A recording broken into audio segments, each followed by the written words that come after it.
coffee tree. No, maabot siya ng mga 30 to 40 feet. Alam mo, naisipan kong maglagay ng hotel resort dito sa farm, sa coffee farm, nung mamatay ang papa.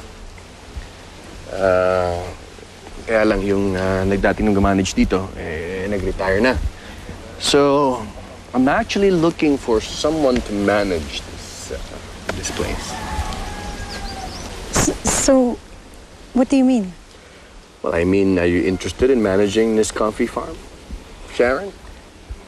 Really? Oo, dito muna kayo ng mga bata. There's a big space, no? Pwede sila mga takbo dito, mag-dialog. Salamat, Rico. Thank you talaga, thank you.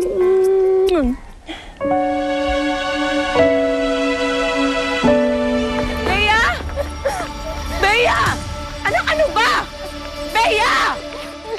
Bea! Bea! Bea! Anak!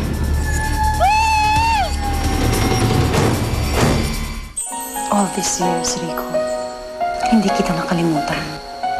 I still love you. Alam ko naman na hindi mo ako mahal ang pinakasalan mo ko.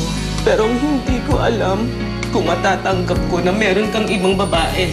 Okay, I have to admit, I still have feelings for you. Pero may asawa at anak na ako. Buntis ako. 2 months. Ayoko manglimos ng atensyon mo. Pero kailangan kita ngayon. Hindi ako po pwede sa Sabado at meron akong importanteng lakad.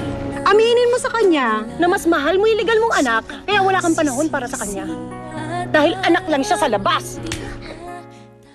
Nasaksihan niyo ang nakakaantig at kapanapanabik na drama sa The Good Doctor.